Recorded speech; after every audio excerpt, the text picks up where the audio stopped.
Welcome to Resiliency Redefined. I'm your host, Robyne, and I am thrilled to share with you information about resiliency, well-being, performance, education, business, parenting, and everything in between. I'm committed to joining you each week to talk about these big ideas and bring them into action, habits, tools, strategies, tactics that allow us to finally uncover what it takes to truly be well. And I'm just so excited that you're here. You might have heard the idea that you don't want to ever meet your heroes. Well, my friends, today I'm so honored to share with you this opportunity for me personally to meet one of my heroes. And let me tell you, it exceeded my wildest dreams. I had the opportunity to welcome Mark Divine, the one and only, yes, Commander Mark Divine, Dr. Mark Divine, author of some of the most remarkable books around performance, about teams, about leadership. Dr. Mark joined me today on the podcast. This was a pivotal moment for me to be able to say thank you to someone who has been so significant in my life in terms of his work in authorship. So my friends, this is a special treat, a 45-minute episode of Robyne doing her best not to fangirl and lose her marbles over Mark Divine, but simply to listen as a student. And he once again showed us what it means to be a trainer and a teacher of somebody who really knows his stuff. So enjoy this episode. This was special. I hope you enjoy it as much as I do. Welcome back to another episode of Resiliency Redefined. This has been one of those moments with lots of work in the coming to be able to have a conversation with the one and only Mark Divine. He is an author. He is a leader. He is an educational specialist in terms of setting people up for good work from the battlefield boardroom, even the mat. Let me tell you, I'm doing breathwork here on my end because it's not very often you get to interview someone who was so instrumental in your own development. I have learned so much from your books, from your work and your teaching. So first and foremost, I just want to say thank you for the work and thank you for joining me today on the episode of Resiliency Redefined. Well, you're welcome. And it is my honor. So thank you for having me and for being flexible. I know we've gone through a few hoops to get this organized. Oh, it's happening though. I'm in the moment. So I am just Definitely. so appreciative. And, Mark, I know folks are so familiar that you have this remarkable backstory from, Wall Street to your years of service and just remarkable service. And then there's this whole other part of Mark's work that just keeps on evolving and growing. And I'm just so curious if you could share with our listeners, what is Mark up to these days? Could you tell us a wee bit about that good work that you are doing today? Sure. Well, probably like you and everybody else, I'm continuing to be fascinated by the pace of change in the world and how leaders are really struggling to adapt and to really kind of navigate through this, what in the SEALs we call VUCA environment, volatile, uncertain, complex, and ambiguous, which, your work is really kind of piercing the veil on that too. It's all about resiliency and overcoming VUCA with what I call VUCA prime, like vision, understanding, clarity, and agility. So I'm helping, and also I've done a lot of kind of one-on-one coaching and a lot of I find a lot of leverage, obviously, through the podcast and Yes. through social media. So I think we can impact a lot of people that way. But I'm a trainer at heart. Like I just Yes. love, being with people and helping them kind of grow through challenge. Right. So my business Seal Fit was based on this idea that through challenge, through the crucible of experience, together, a team can absolutely utterly transform and be able to operate in the most extreme situations, whether it's the boardroom or the battlefield. And so I want to do more of that, Robyne. So I'm trying to like reposition to get back into corporate or to get more aligned into corporate transformation, team transformation.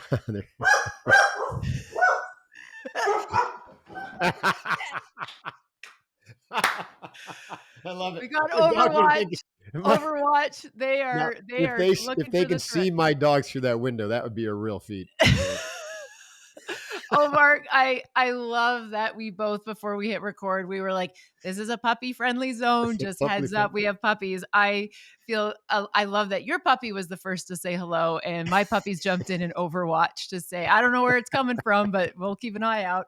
That's Um, awesome. Mark, I don't wanna lose what you just said because again, a trainer at heart. So here you are, Yeah, have had these experience, whereas you've trained people in, like, again, extreme scenarios, extreme situations, and seeing this through line that we're able to transfer some of these skills into different environments. And right, there's learning that we can share from, again, these very intense experiences where we can then bring it into that everyday culture, everyday practice of leadership. And I think when we kind of look at a concept that's been, battle tested here, and then we know, hey, if it works here, this is going to serve you well in the boardroom. This is going to serve you well in your development as a leader, and right. leadership, not just for the folks running massive companies, but even a leader in your own life, even in your Yeah, family system, in your right, community. right. Yeah, leadership really, doesn't discriminate, right? It's Yeah. omnipresent. Wherever you are, you're either leading yourself or you're leading others, and actually both, right? Because Mhm. you can't lead others without leading yourself. Yeah. And what I found, like my earlier work, like the Way of the Seal, was an attempt to really help leaders kind of take some of the strategy and tactics Mhm. that not just the SEALs used, but that I used Yeah. to help really dominate. And there were some unique ideas in there that just were not kind of Mhm. common parlance, right? Yeah. When I launched that in 2012, for instance, breath control Mhm. and visualizing as a team the Mhm. desired outcome that you seek, and mindful awareness, or what I called witnessing, where Yes.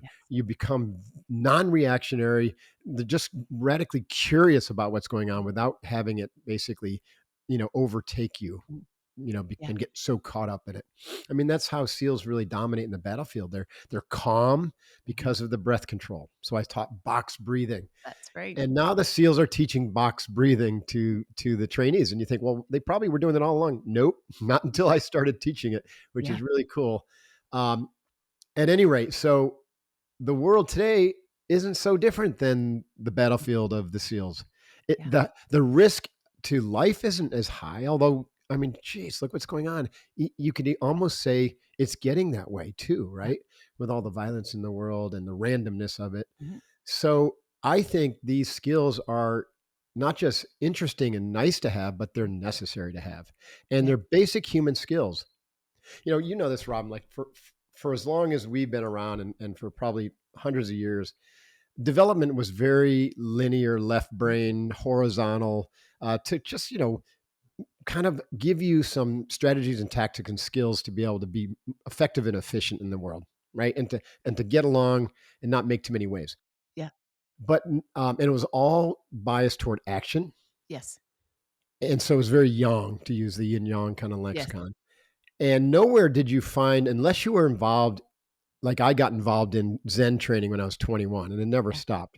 But unless you were involved in some kind of Eastern esoteric practice, Right. you really had no ability or even understanding of the yin practices of developing your mind, your Mhm. emotions, the things that lead to great resiliency, optimism, creativity, intuition, Yeah. spontaneous knowingness. These things, are, were kind of thought of like a really a soft science, Mhm. pseudoscience. Yeah. People, especially men, didn't really believe it, and it's Yeah. still, hard to get through to some people.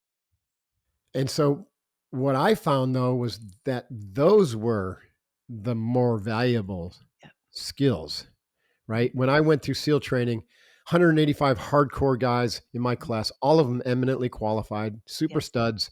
Yep. 19 of us graduated. I was number one, and my entire small team of 6 graduated with me. Not because I taught them to be harder Mhm. or to run faster, right? Or to be stronger, but Yeah. by I taught them how to be flexible Yeah.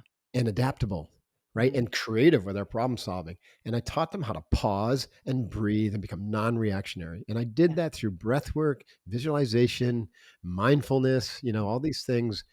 And I developed a methodology that created what I call simultaneous mind. Mhm. which is the capacity to never lose the context or the forest for the trees Yes. while you're in a firefight. Yeah. And that's a valuable skill for leaders today. W 100%, and just to hold space because I get curious and wonder if people realize that you were talking about concepts around even, like, vulnerability, Right. breath work. You were talking about concepts that at the time, they've almost become like buzzwords around our Right. leadership culture now, but you were talking about this, Mark, before anybody else was. And again, Right. just to hold space that you introduced bath breathing, again, into the SEALs training program that wasn't there until you brought it in. And you have always been at this like forefront of like understanding that this is so much more than just the physical component, that Right. there are these other dimensions. And again, you reference it into your work around the five mountains. And in Mhm. my work, we talk about the eight ideas about stressing wisely. Nice. But what I find so just refreshing about your approach is this commitment to learning and to sharing and to Mhm. recognize about how these practices are they're personalized in the sense that this is what you can bring in your particular Mhm. situation. They're again, these are reliable, these are valid tools. And again, these breathwork practices, these have been around for thousands of years, Mhm. and you are giving that language. And there's something pretty powerful when someone with your expertise in terms of, yes, as a commander, but also with a PhD, like somebody who has lived the work and is Mhm. the work, is endorsing this as it's okay to also nurture and foster and forge these other Right. components of our well-being, because that's going to allow us, as you say, that's uncommon, but this is also allowing us how to show up in the realities of what it means to live in 2025 when, Right. again, even just to highlight when you said, our world is evolving and it's in such a place of uncertainty with violence and all of these moving parts, that it's not that we have a target right now where it's that Mhm. forward focus. Things are coming at us in all different directions, Right. and it's hard to know where to stand, where to look, where to show up. You're Right. giving people information to say, if you do this, you are going to be well resourced to be able to handle whatever Right. comes your way. Right. There's a few things you said I'd like to double click on. First of all, um, you have the answer, Yeah. but you haven't been taught to look for it because you haven't been taught to where to look for it. Yes. The place to look for your answer is on the inside. This is an inside job, Yeah. right? Leadership, in the next 100 years or beyond, it's an inside job. We have to learn to slow down, sit still, and look within. The whole process of meditation, if you want to like have the shortest definition of meditation, is to bring the subconscious and the unknown into the conscious and the known. Yeah. So if you're uncertain about the future or uncertain about what's happening in the world, slow down, sit in silence, and begin to cultivate that relationship with your higher self or Yeah. universal consciousness or your wisdom body. You could name it a whole bunch of different Mhm. things, but the whole, and I also call it whole mind. Yeah. We are so trained in kind of left linear, neck up thinking Yes. that we're cut off from our heart mind and from our gut mind. Our gut Mhm. mind is the seat of instinctual intelligence and intuition, and the heart Mhm. is the seat of empathic Yes. knowledge or wisdom. And so we want all of those to come together in a whole mind capacity, and that has to be developed. The second thing is you use the term practice a few times. These Mhm. practices, well, they're called practices for a reason. Yeah. you know, you have to move beyond theory to actually embodying the practice, meaning you make it your own, you personalize it, you sit with it, you learn to love it Mhm. until it becomes who you are. Yeah. Right, box breathing becomes box breathing, and then breathing in a tactical, we call it tactical breathing, which is 5 count in, 5 count out, Mhm. 6 breaths per minute. It wasn't until literally 2 years ago that some academics kind of Yeah. finally did the research and said, well, look at that, 6 breaths Yeah. per minute is ideal for Yes. health, for clarity of the mind, for optimal longevity and whatnot. And we've been teaching that for 20 years. Yeah. So you practice these in a daily ritualistic basis, Mhm. right? And it doesn't have to be hard, and it doesn't have to take any more time because Mhm. you're doing something with that time anyways. But what you're doing is ineffective. Mhm. So if you want to keep doing the same thing and expecting different results, guess what? Yeah. You can join the insane asylum with the rest of the people. Yeah. You got to do something different.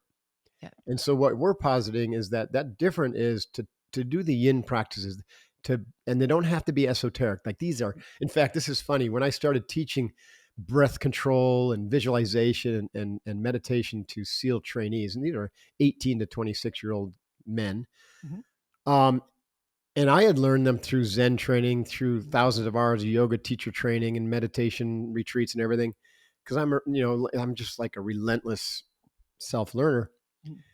and I was using terms like pranayama, Mhm. right, which is controlling the life Yeah. force for breath Mhm. control, and I was using the asana language for Mhm. yoga poses, which were I was just trying to help them develop flexibility, durability, Yeah. adaptability. And they're rolling their eyes at me. And then I even had a few say, "Well, my religion says I can't do this." And I'm like, "Oh, Yeah. okay, Yeah. Yeah. I'll stop, Mark. I've got to do something different."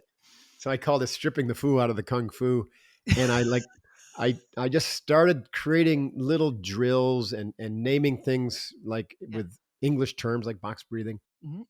and uh, and then coming up with very practical ways of teaching it, so they immediately experience the positive benefits I Mhm. was describing, Yes. and it was a huge success. And I call that Yeah. program Unbeatable Mind. It Yeah. came out of my work with the SEALs.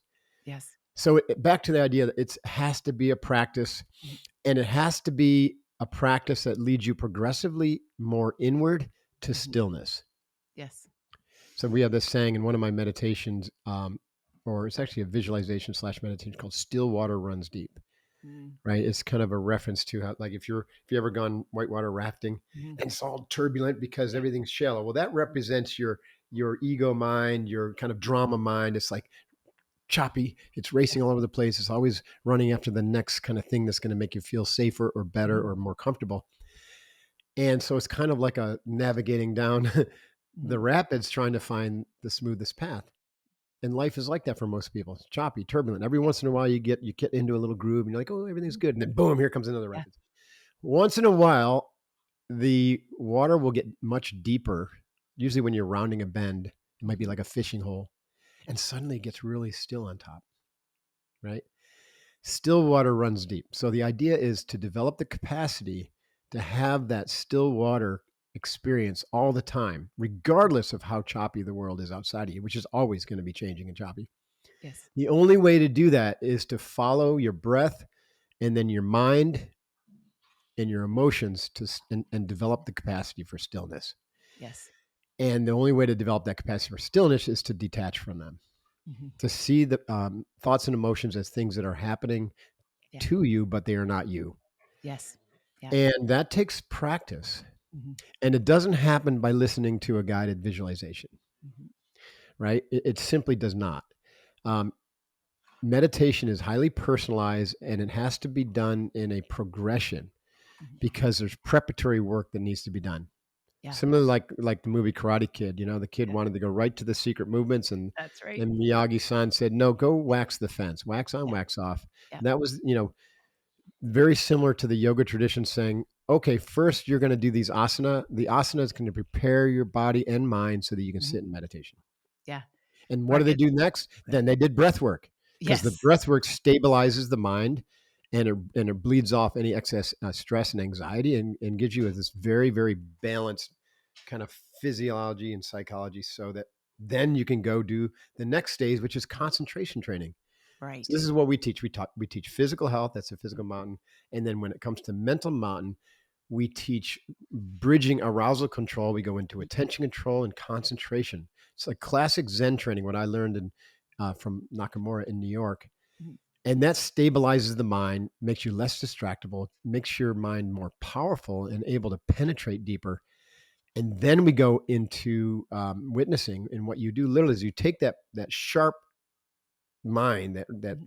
that laser beam that you've created, and you turn it on yourself, Yes. and you're looking for awareness of the self. Mhm. And so what happens at this stage is you begin to expand, and awareness reveals itself to itself through itself, Mhm. and it sees that it is the context from which everything else arises. Mhm. Awareness is the context, and then it begins to see content, experiences, thoughts, emotions, and sensations, or even the body as not you, not self. Yes. Ego identity, but not self. Yes. This is a transformational point, right? That Mhm. all leaders I hope get to experience because suddenly the whole context of leadership changes from Mhm. content into process and then what I call ground, which is like the awareness that everything is connected, right? Everything is made from the same Yeah. thing Mhm. and everything can be influenced with your thoughts. Yes. Mark, I just wanna, like, hold space and just be like, "Yes, Mark, all of this." Like, yes, we need more leaders to be thinking about this, to be exposed to this, and just really briefly, I can share with you anecdotally, I remember reading one of the I've looked at your works for many, many years, and I remember reading The Way of the Seal, and sorry, I just the dogs have got the headphones. Let go. That's a do not, do not. Oh, She sorry. wants to join the conversation. That's right. Navy's here for it. And I remember that piece around breath work and the box breathing in particular, and how you very much coined that. And I recall at the time, so I have three teenagers, and but at the time, our daughter in the middle, she was a little one, and she was a high performance athlete. And we were in this situation where she's just like, all the nervousness, anxiety, she's about to perform, and she was describing these butterflies. She's like, "Mom, I have all these butterflies in my tummy," and I said, "Yes." I said, "Okay." I said, "Ava, let's just take a moment and imagine. Let's get us to try and get those butterflies to fly in a square. So let's just try and see I if we love can it. get these little butterflies to fly in a square." So, Mark, I led her through box breathing. And once she kind of was getting it, and you can see when somebody starts to re regulate, right? Like all of a sudden, that like the energy changes. And that's not woo woo, it is science. We Mm-hmm. literally see that change happen. And I remember asking her, I'm like, "Ava, how are you? Like, how do you feel now?" And she said, "Mama, I don't know where those butterflies are, but it is windy. It is windy where these little butterflies are." So she was, again, trying so hard to concentrate, as you described, Right. that next evolution of concentrate. And anyway, fast forward, and I was working with the group members of the military, and I shared that story and referenced you, of course. I'm like, Thank just so you. you know, we need to know where these ideas come from, and this is something that Mark Divine has introduced to us. And I gave the anecdote. I've used this with my own daughter, and it was so kind because afterwards, a member of the military came up to me and he goes, "Do me a favor. I'm a sniper in the Canadian Forces. And can you tell your daughter when I'm out and I'm about to take my shot, that's exactly what I do before I shoot?" And Sweet. I said, "No, sir, I will not tell my small child that's what you like. I don't think I need to build that bridge, but I said, I will tell her that this is a battle tested strategy. That is good." Because I That's obviously funny. didn't want to add a new level of anxiety to my child. Of course. And again, but this idea of the practice, apply it in your scenario, apply it in your situation, and just the reps. So then Right. that way, when called upon, you have that ability to be able to hear that inner voice, that inner dialogue. And I know, particularly for me, a big one was that idea of noticing, like, I'm the thinker, I'm not the thought. Mm-hmm. And so I notice I feel anxious. I notice I'm feeling really excited. It just puts so much more agency in how we 100%. choose to respond versus Right. react. Right. And so, One yeah, simple step that people can take right away is to start talking to yourself in the second person. yes. Like, a long time ago, I would talk to myself like, "I've got this, right? Mhm, I can do this." And now I talk to myself as if from my higher self, mhm. I talk to my little self, my ego self, and I said, "Mark, you've got this." Yeah. Because I recognize after all these years and practices that Mark is simply an identity construct. Mhm. It's an Yeah. idea, right? It's no more real than the idea of Canada is real. Yeah. I mean, I know you Canadians would be like, "Yeah, Canada's something," but no, like if I fly north Yeah. over Montana into Canada, I just see trees. Yeah. I don't Yeah. see a line on one side that says United States, the other side that says Canada. So Canada and the United States are just ideas. Yes. And Robin and Mark are ideas. We weren't born with those names. Right? They were That's right. given to us. We learned them. We learned everything. It's not who we are. Mhm. It's just ideas, and our memory Yeah. is highly implausible. Yes. And so it's very wise to learn to not live from memory. And this is the whole point of the Eastern practices around presencing, Yes. right? We want to recognize that in the eternal now moment, right? You are everything, right? You are consciousness itself. Yeah. And it's non-personal, Mhm. but it happens to have this unique instantiation, right? Or this unique point of presence, Yes. which is expressed through these bodies, minds of ours, Yeah. which other people can call Robin and Mark, and we Mhm. can continue to hold on to that identity. You don't Yeah. lose the identity. You just stop taking it seriously as the Yes. main thing. You shift the main locus of control to your more spiritual self. Yes. Um, and guess what? That's where all your power lies. Yes. And with that power, power is expressed as creativity, as Mhm. intuition, as spontaneous knowingness, as Mhm. compassion, love, forgiveness, acceptance, all the qualities that we need to see in the world, right? And so, when Gandhi said, "You be the change you want to see in the world," Mhm. well, people want to see peace. Great, be peace. Yes. People want to see abundance. Be Be abundance, abundant. Mhm. right? You have the power because Mhm. you are that power. But Yeah. it's the ego and the training and conditioning, that smaller S identity, Mhm. which gets really limited and contracted. And a lot of that is quite by design, Mhm. right? It's literally a setup, Yes. and it traps us almost in some sort of um, work slash debt peonage to some Mhm. system, right? Yeah. Controlled Absolutely. by corporate elites and governmental Yeah. elites who really don't want, you know, the whole population to be autonomous and have their free agency because it doesn't Absolutely. serve the system.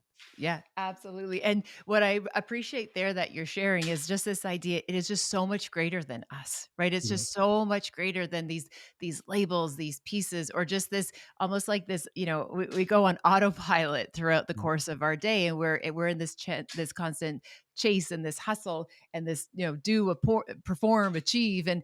and then we wonder why people are so unwell. We wonder why people Right. are so lost and relationships are so fractured and Right. people have just such this sense of like they're rudderless, right? they're Right. they're achieving these things and then maybe they get some of those external rewards that they've been working so hard for and then Yeah, it enjoy it doesn't. for 24 hours and then they're Yes. dissatisfied again.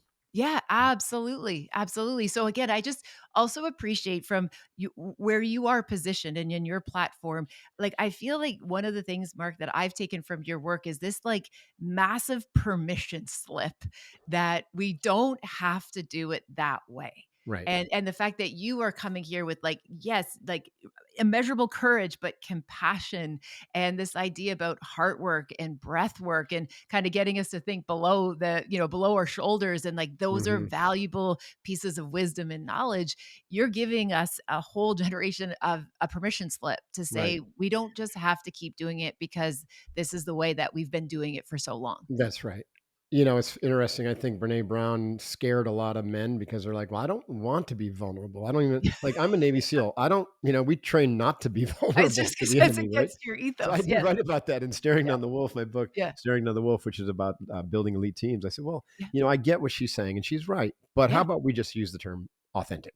Yes. And so for guys, developing compassion and empathy and open-hearted awareness, right? So you really can really feel for your team, really kind of like understand where they're coming from. That develops trust. Yes.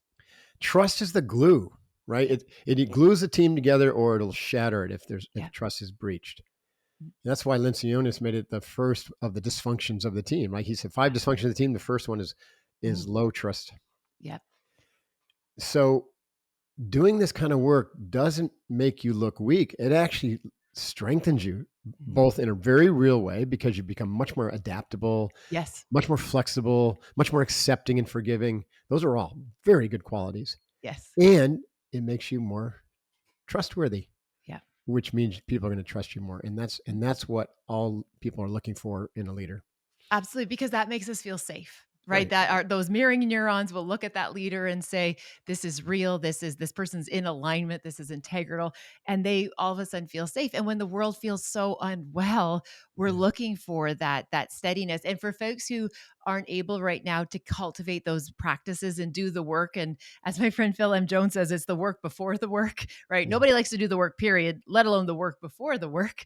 But this is what we're really encouraging people to think about is Right. that when we're feeling a wee bit lost, looking to those trusted allies, those trusted resources of people who have done the work, again, it just allows us to have our, space held for us. So then we can start to onboard to some of these practices and the principles, I Right. think. I think we could also change our relationship to certain language and words. Yes. That's part of the conditioning too, because Yes. we've been conditioned to think, "Oh, work is hard." Yeah. Like you just say those 4 letters, Yeah. WRK, and you're like, Yeah. you have this heaviness, right? Work. Ugh. Yeah. Well, when you look at these as practices that are instrumental in helping you become whole and free Mhm. and the best version of yourself possible Yeah. in this lifetime, that's not work. That's play. That's joy. It's That's privilege. fun, Yeah. right? Um, you have only one day to do this work. People are like, oh, shoot, I thought I had a lot more time than that. No, you only have one day because you only always have one day. You know, Yeah. when I ran in the SEAL training compound the first time, I saw a big sign said the only easy day was yesterday. I'm like, oh, Yesterday. that's genius. Yeah. That means we're going to get busy right now because yesterday is done. Don't Yeah. dwell on your past accomplishments. Yeah. Yesterday is a memory. Tomorrow's an aspiration. Yes. Yeah. It's Mark, hope. So live I just today and do the work today. Because what else are you yeah. going to do? You're going to do something. Yeah. You're going to let this day, drive you. You're going to let other people drive your agenda. You're going to let all the fear and the negativity poison your mind and your heart because today's your only day. It's your best day. Yes. Yes. Mark, Do one it. of the kind of ways I frame this when I'm working with people is this idea. It's like what we do in ordinary time, what we do in ordinary time allows us to be extraordinary when called upon.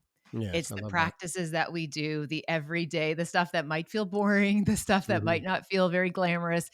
It's what we do in those ordinary days. It's again building this capacity that we're able to make the most of it. We're able to Right, make what matters most matter most. And we're able to navigate the big unexpected things that we know are likely going to be in our future and not be afraid of it, knowing right, that I'm well resourced, that when I face a challenge, and again, this idea that I know I can do hard things. And I right. talk openly in my work about the idea that I can do hard things is literally what saved my life when I was a teenager after a Mhm. catastrophic accident, because in that moment, I knew I could do hard things. And it was Right. just step by step, choice by choice, decision by decision. And in my particular scenario, Mark, I had to borrow my mother's courage, who had shared that with me, that belief in me that I could do hard things. But we can have all these nice ideas, or again, all of these quotes and all of this action kind of encouragement and these invitations. But it's what we do each and every day that's going to allow us to be able to show up for these big, bright lives. 100%. Yeah, you Yeah. gotta get comfortable with the discomfort, right? Yes. Most people are just running away from discomfort, Yeah. right, toward the comfortable, and that leads to addictions and, Mhm. weakness, really. Easy makes you Yeah. weak. Yeah. 100%. Persistent easy chasing the Mhm. easy makes you weak, and our Yeah. culture is, like, famous for giving you the easy path, Yes. right? Yes. The quick fix, the pill or whatever. Yes. So, getting comfortable with discomfort means like you said, challenging yourself every day Mhm. until the challenge becomes so rewarding Yes. that now you seek more challenge and bigger challenge, right? Yeah. And so it's crawl, walk, run, but eventually you get to this place where I'll reference another SEAL saying that we had back in my day was failure is not an option. And some people misunderstood that, like, oh, you can't fail, like it's a fail safe environment. It's actually the opposite. Yeah. We didn't look at a setback as a failure. We looked at it as learning. Yeah. So we'd say the corollary to that is there's no such thing as failure. There's only failure to learn. Right. And if you're not failing, then you're not learning. And if you're not learning, then you're not growing. And if you're not growing, then you're not being a good teammate. Yes. Yeah. So it was every teammate, every SEAL's individual leader's job to embrace the suck of the challenge day in and day out, personally and as a team, so that you were worthy of that team and you could earn your trident of respect every single day. Oh my goodness. And it became so fun and rewarding that we couldn't imagine any other way. Yeah. And oh my goodness. And I appreciate so much how you're painting this picture that I think sometimes there's a lot of noise about this. Like, again, I love the expression embrace the suck, which I have used with my own kids when they are like, I don't want to do X. It's like embrace the suck. This is winners, right? This is what winners do.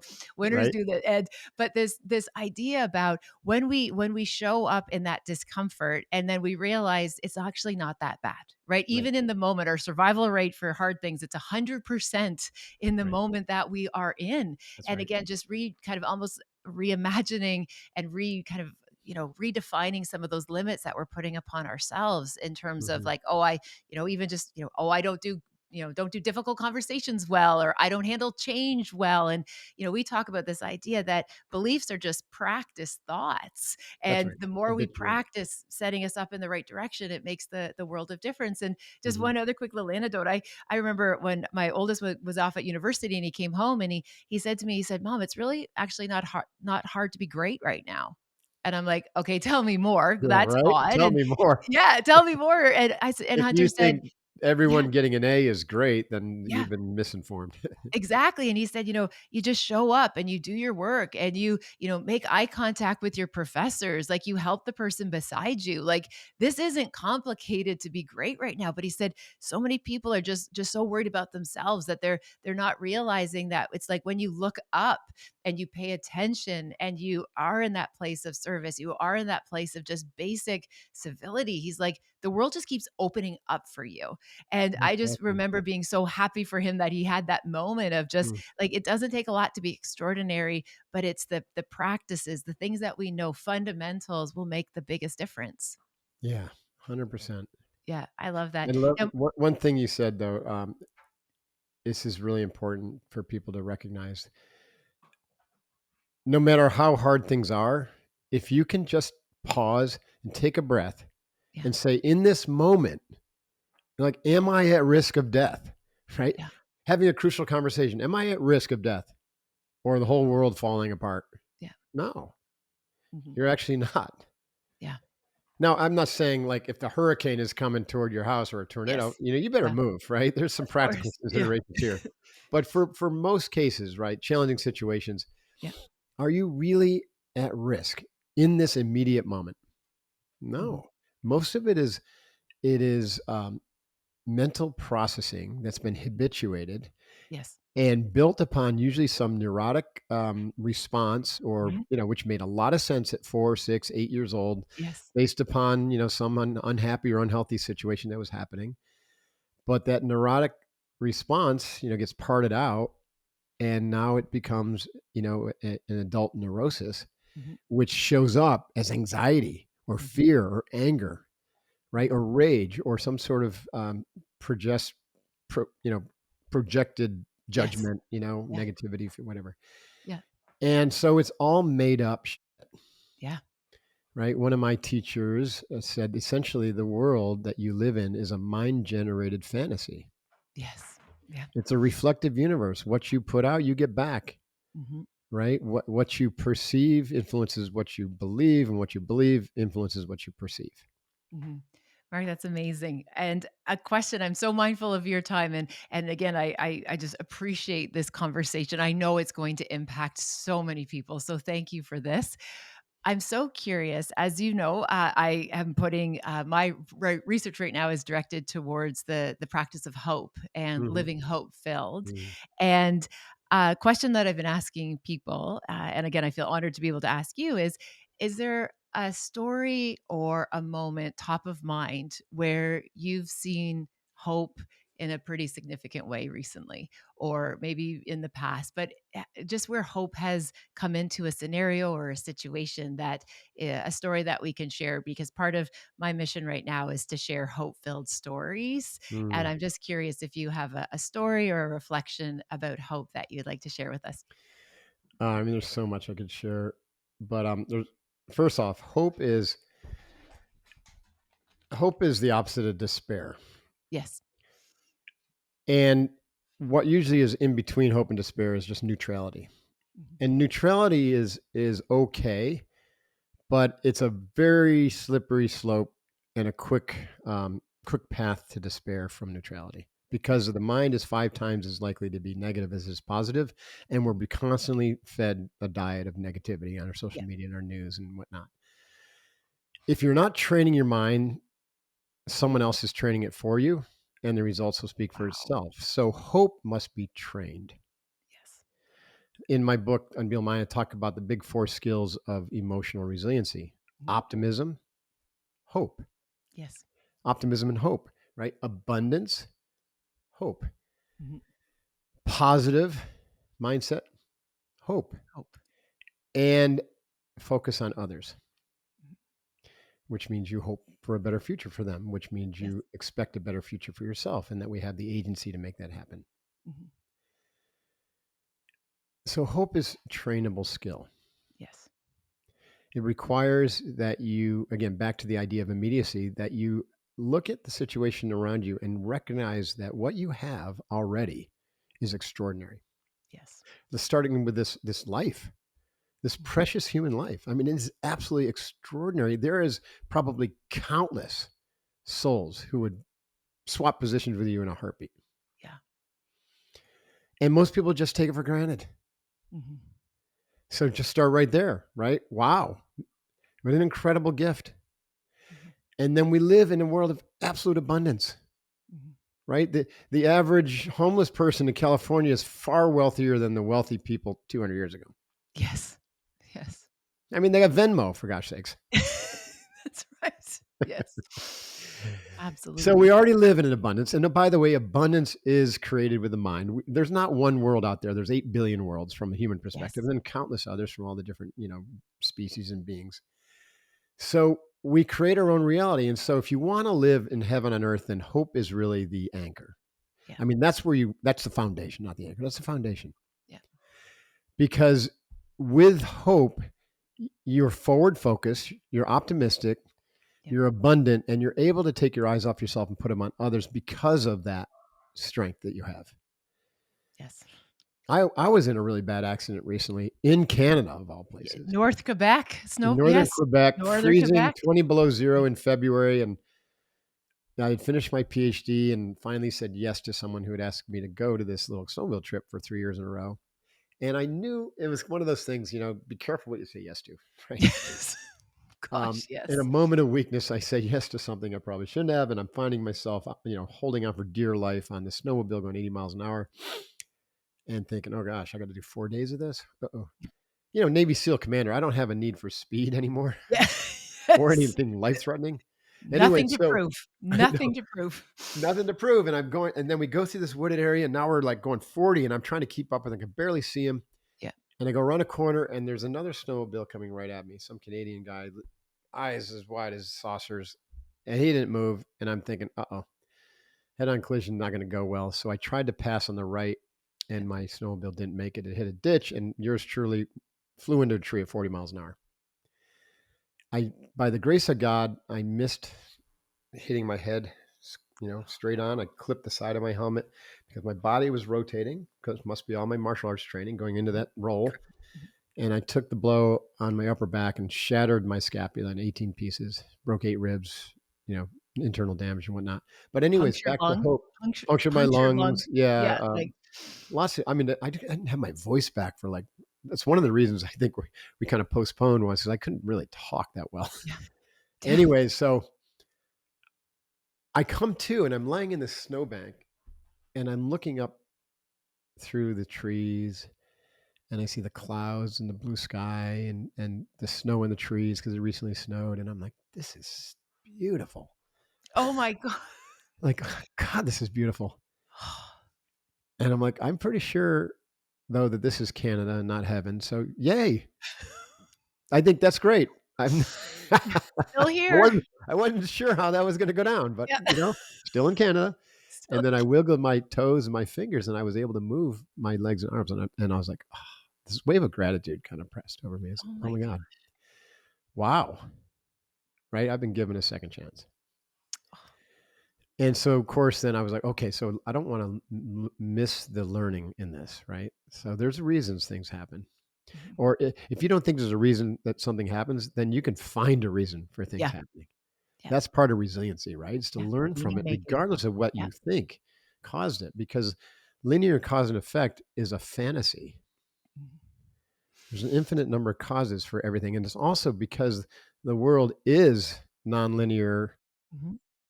and non-local, it's equally plausible to say that, right, the effect Yeah, caused the cause. that's right. So here I am. I don't want to lose this lesson. And I have this incredible gratitude and immediate forgiveness for this knucklehead who drove me off, Yeah. who never even stopped. I have no clue who he is. I wish him well. Wow. And upon reflection, I mean, it would take us we would have a lot of fun talking about the Canadian hospital and the whole path to recovery, and I made it to Chicago I trying to heard get they couldn't home fly to you. get Yeah, to a really good hospital to do the yeah, surgery. Oh my god, yeah, fascinating story. But back to hope, like, I don't think I would have been spared if I didn't still have a lot of work to do, yes. and the work that we're doing is bringing hope into the world. Mhm. And what we know from consciousness studies is that those people, those beings who are vibrating or resonating at a much Mhm. higher level of consciousness, that of love, universal love, acceptance, Yes, forgiveness, peace, the energy they emit into the world is far, far more powerful than those beings who are operating out of fear, anger, hate, control, violence. yes. Because those levels need to use other people. They feed off of other Yeah. people's energies. So someone, let's say an avatar level like a Jesus can balance out the entire human race Mhm. with their positive energy. But what if we had 100 million people Yeah. who are vibrating at the level of, let's say on Dr. David Hawkins' scale of consciousness at 560 or 500, Yes. love or universal love, Yeah. have the same effect? Mhm. Mhm. Because one individual vibrating at the level of 560, which is universal love, Yeah. can balance 100 million people's negative energy. Yeah. So I'm like, okay, I'm very hopeful. Actually, I'm very certain Mhm. of a very positive and abundant future that we will experience in our lifetimes. Yeah. But the institutions that have accreted power over the last 100, 200 years aren't going to give it up lightly. No. They become more and more desperate and more violent. So there will be some turbulent rapids Yeah. facing us, and we're starting to see the early stages of that. And it's just going to be accelerated Mhm. by AI and whatnot. And I Mhm. think AI will be help us right solve a lot of the intractable problems. It already is. Yeah. So there's Mhm. going to be enormous positive benefits with AI, and there'll be also enormous damage that can be done, like we're Mhm. seeing in Ukraine and Yes. China developing and the United States developing AI drones, Mhm. swarms and whatnot. Mhm. But, that's everything ultimately is always held in balance. And so we're part of everyone listening to this podcast is part of the balancing act, Yes. right? We're balancing it with positivity, Mhm. authenticity, compassion, love, and being that change that we want to see in the world, but doing it at scale because of Yeah. technology like these podcasts. Absolutely. Mark, thank you for going there and telling us and sharing with us that experience. I recall hearing about your accident and as somebody who also had a catastrophic accident in February, I was just like, "Oh my goodness," like these moments that become so pivotal. And Right. again, sometimes it's course correction, other times it's just affirming that we still have work to do. Right. And that work is important. And again, I really appreciate you giving us again, it feels like permission, Mark. And I know we don't need to seek permission, but having you be using your platform, using your gifts and your talents and your skills so generously with all of us, so we can have a leader right now to be able to look towards who's helping us carve out a path. And Mm. again, when I came across your work at a very crucial time in my own story, your work was so substantive. And I remember your work and your writing was talking about this idea that we have to like see the victory in our mind and me Mhm. recognizing that because of my experience with my accident, my mind was very fractured and I was Mhm. navigating PTSD and I realized, okay, if I don't fix this, if I don't address this, I won't be able to have those unlocks, that opportunity to be of service how I want to be. And again, I just want you to know how instrumental your teachings and your training and your work as for people that, you know, I know that we've had a chance now for our paths to cross and we have now met and I can say thank you. But on behalf of the hundreds and thousands of lives that you have touched in so many ways and who don't have the opportunity to be in community with you to say thank you, Mark, I do just want to hold space right now to say thank you for your service and your continued service to all of us for putting words and ideas and practices in a place where we can hold on to them to build those big, bright futures. Wow. So, Mark Divine, thank you, thank you, thank you. I am grateful to be able to spend time with you. And I hope this could be one of many conversations. I have I so would many other enjoy that. questions to ask, but I do want to respect your time. But thank you, Mark. And if there's any last closing notes or ideas that you want to leave with us, I pass the floor over to you. And again, just please know that there is just a body full of gratitude That's expressed awesome. towards you to say thank you. I really feel that, and it's very humbling. So, you're welcome, and thank you for having me. One of my favorite quotes is from an Indian guru named Punjab, and he says, "Sitting in stillness is the most important thing for you to do. Don't waste time not doing it. Don't waste time not doing It's it. an inside job.